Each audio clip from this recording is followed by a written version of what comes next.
It is January 20th, 1961. On the steps of the United States Capitol, a 43-year-old man places his hand on a Bible and becomes the youngest elected president in American history. The cold is sharp. The crowd is enormous.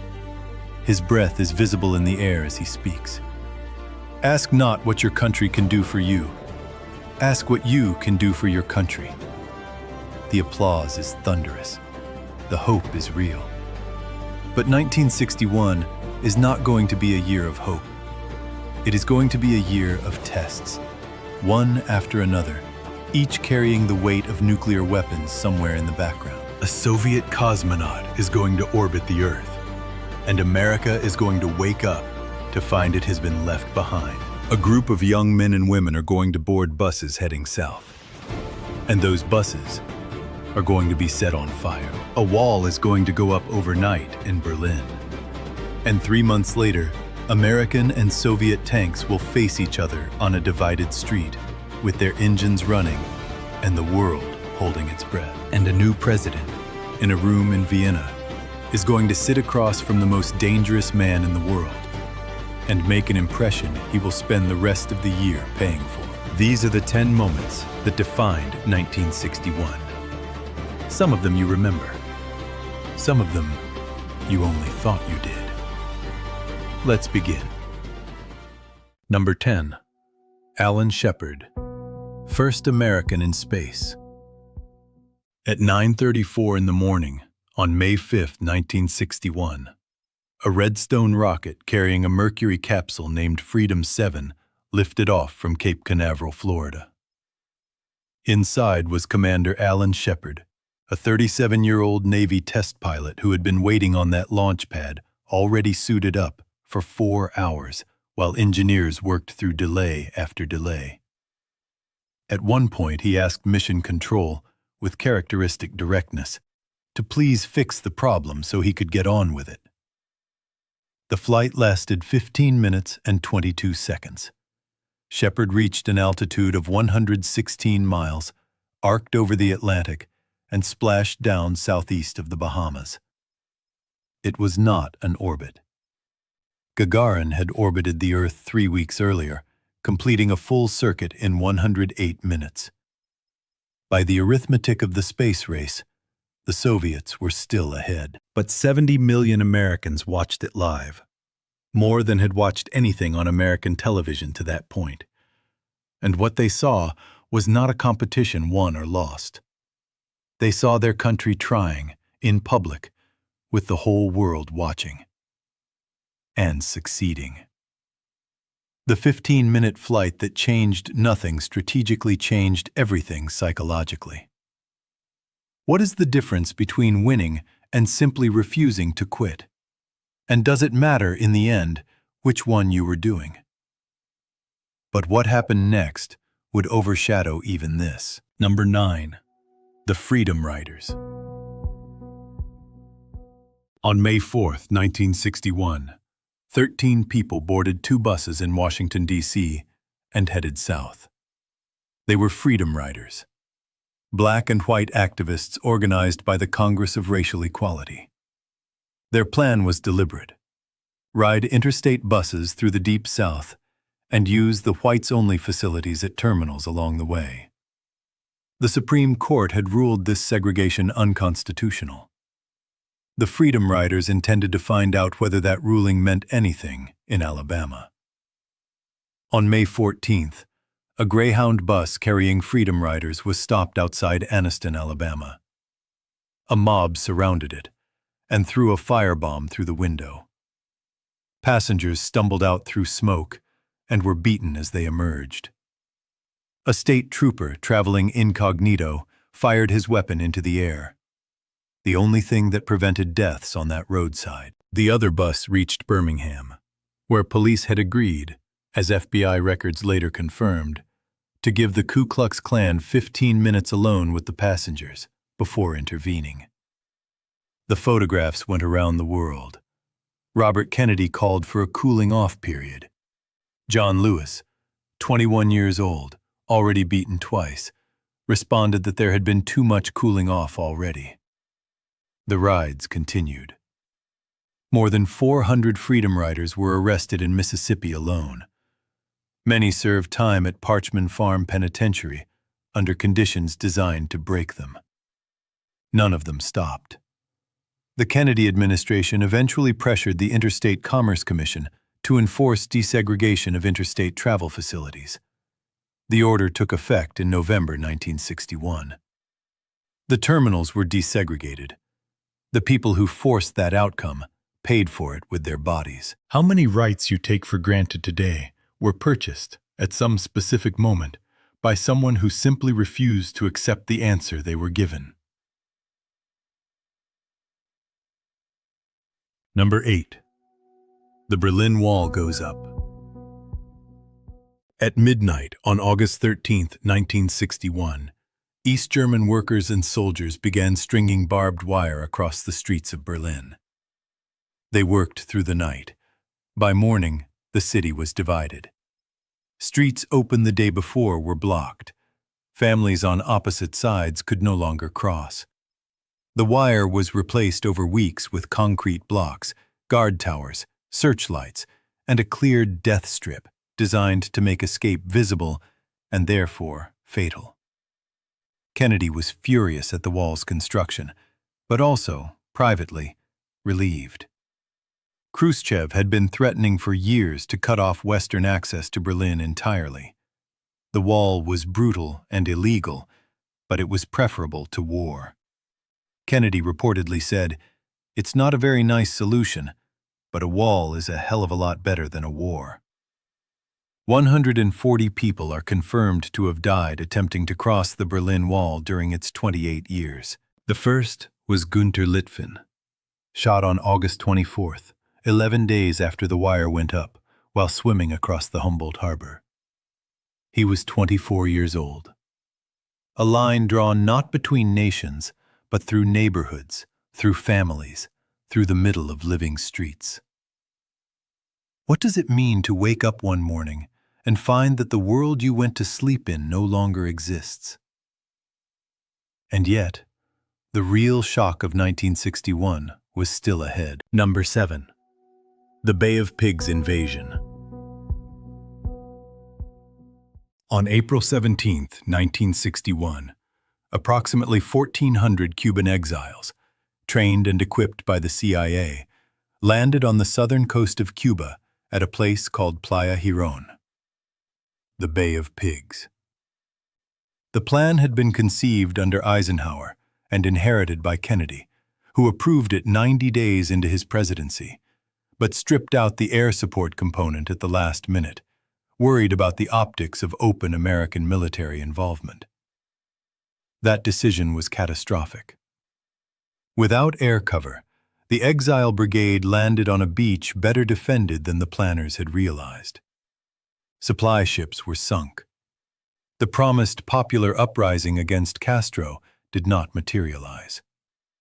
The CIA had assumed Cubans were waiting for a signal to revolt. They were wrong. Castro's forces knew the invasion was coming. They had been reading about it in the American press. Within 72 hours, the operation had collapsed. 1,100 members of the brigade were captured. Cuba put the prisoners on television.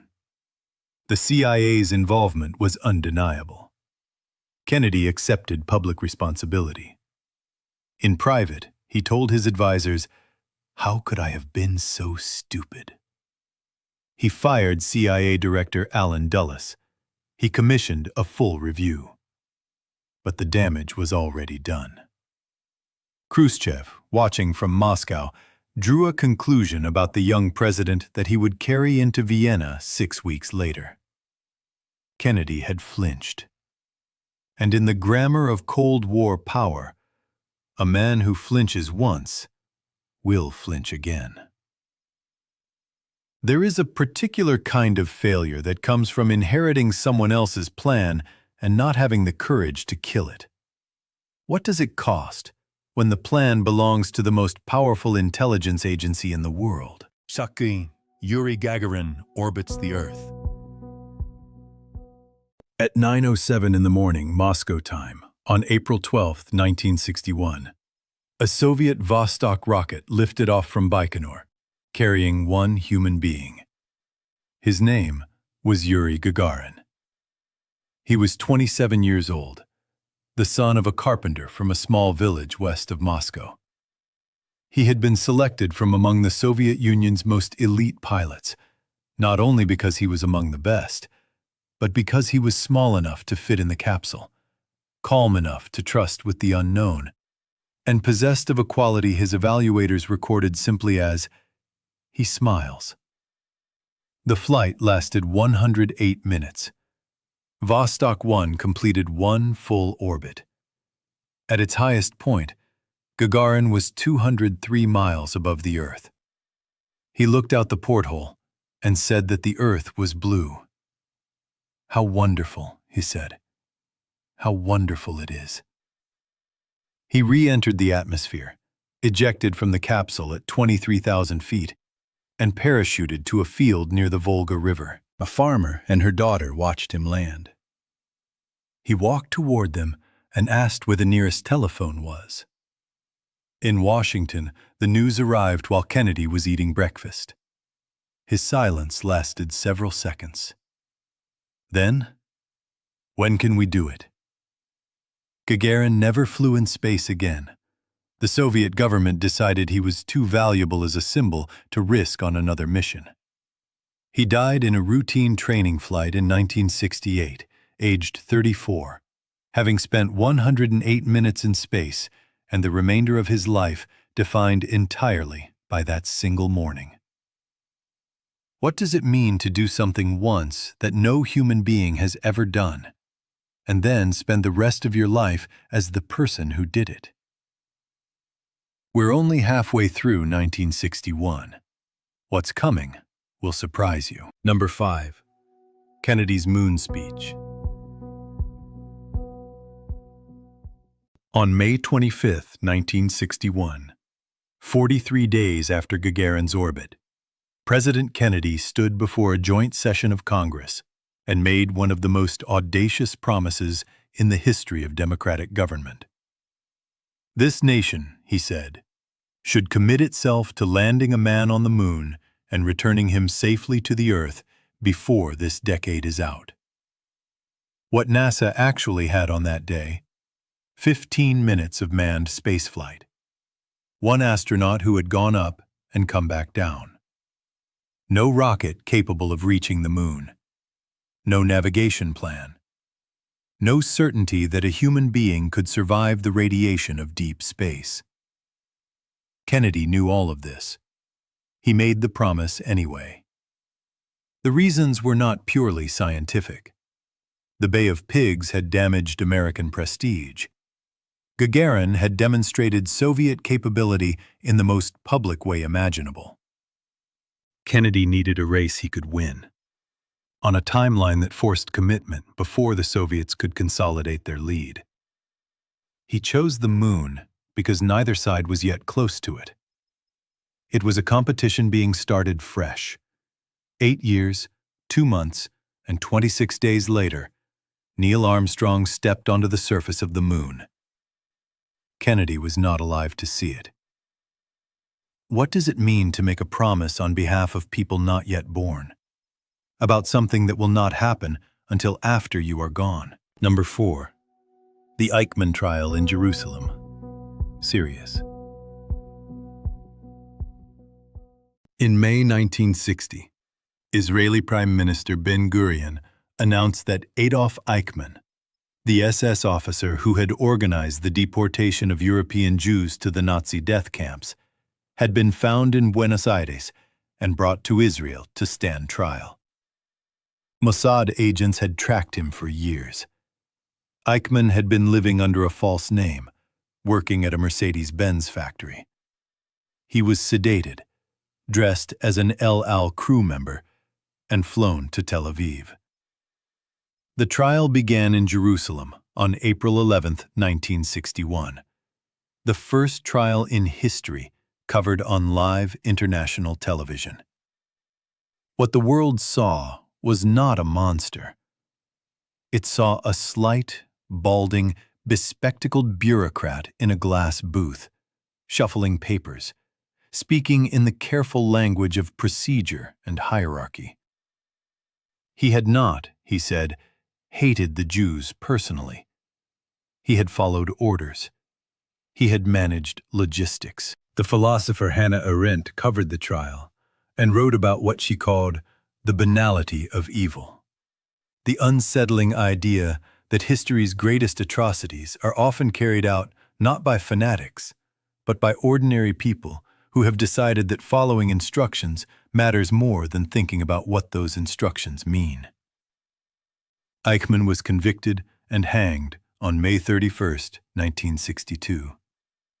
His ashes were scattered at sea beyond Israeli territorial waters, so that no ground anywhere on earth could claim him. Is evil a matter of character or a matter of circumstance?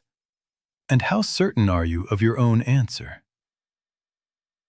The top 3 events of 1961 are ones you think you know. You don't. Number 3. The Vienna Summit. Kennedy versus Khrushchev. On June 3, 1961, 6 weeks after the Bay of Pigs, President Kennedy met Nikita Khrushchev in Vienna for 2 days of direct talks. It did not go well. Khrushchev, 67 years old and a survivor of Stalin's purges and 30 years of Soviet political warfare, had watched the Bay of Pigs carefully. He had watched Kennedy pull back air support at the last minute. He had watched the president absorb humiliation publicly without retaliating. He had formed a view. This man will back down. Over 2 days, Khrushchev lectured Kennedy on the historical inevitability of communism. He issued ultimatums on Berlin, demanding the West effectively surrender its rights in the city within 6 months. When Kennedy pushed back, Khrushchev pressed harder. When Kennedy sought compromise, Khrushchev read it as weakness. Kennedy emerged shaken. He told journalist James Reston immediately afterward, "He savaged me. I've got a terrible problem. If he thinks I have no guts, until we remove that impression, we won't get anywhere with him." The impression Khrushchev took from Vienna shaped every major decision he made for the next 16 months, including the decision in the summer of 1962 to place nuclear missiles in Cuba. A misreading in a room in June 1961 brought the world to the edge of nuclear war in October 1962.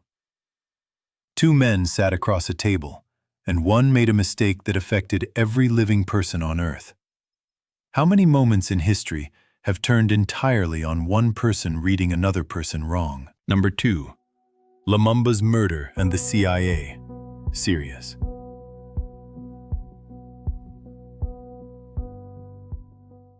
On January 17, 1961, 3 days before Kennedy's inauguration, Patrice Lumumba, the first democratically elected Prime Minister of the Democratic Republic of the Congo, was taken to a clearing outside Elizabethville and shot. He was 35 years old. Belgian officers directed the firing squad. But the story of who wanted Lumumba dead extended further. Eisenhower had told the CIA station chief in Leopoldville that Lumumba needed to be removed. A CIA officer carried poison to the Congo with the intention of administering it. The specific plot was never executed, but the agency worked actively to undermine Lumumba's government, supported his opponents, and facilitated the conditions that led to his capture and transfer to Katanga. A Senate investigation in 1975 confirmed the CIA had plotted to assassinate Lumumba and concluded that the United States bore moral responsibility for his death. His body was dissolved in acid. When even fragments remained, a Belgian police officer collected them and kept them in his home for decades. A tooth was returned to Lumumba's family in 2022.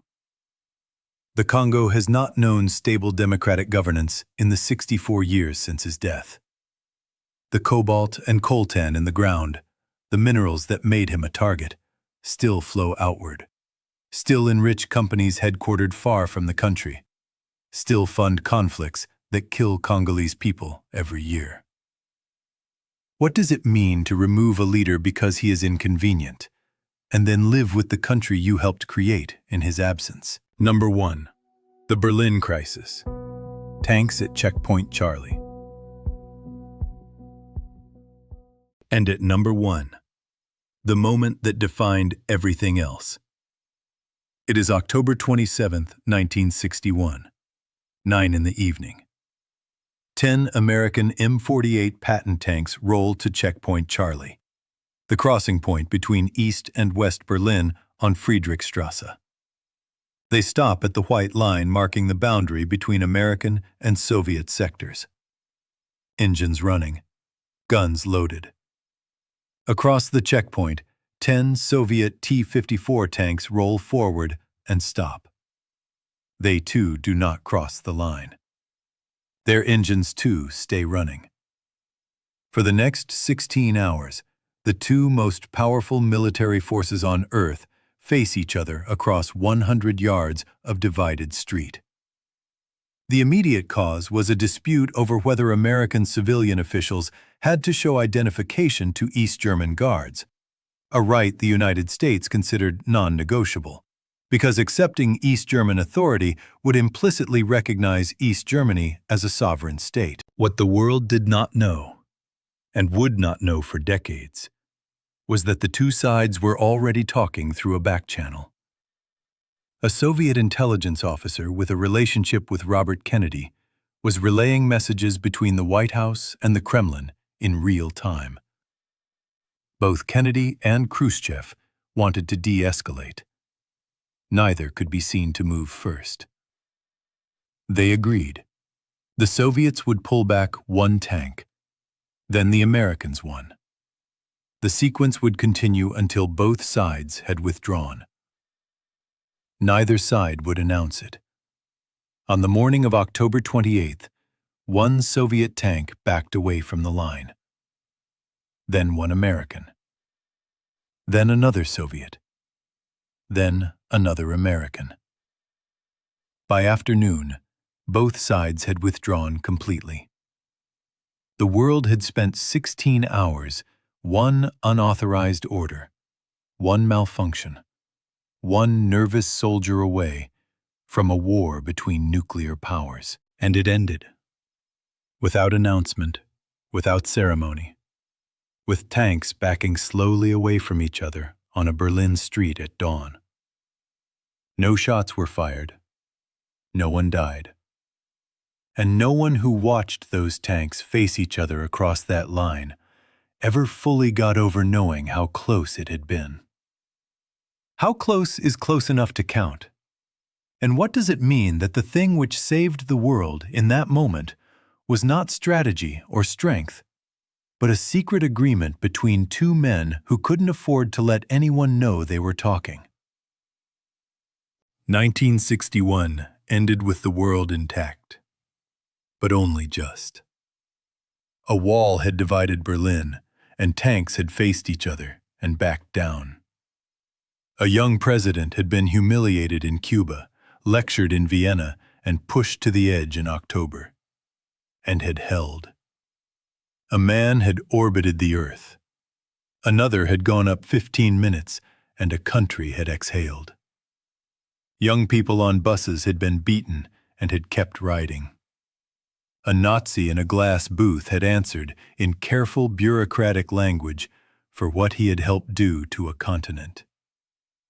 And somewhere in all of it, in the classified documents and the secret back channels and the decisions made in rooms without cameras, the outlines of 1962 were already forming. The missiles were already being planned. The ships were already being prepared. History does not give you a break between rounds. If you found this video worth your time, subscribe to Reminder Machinery. Every week, we return to a year that shaped the country you're living in, and we tell you the full story. The next year is waiting. Let's go.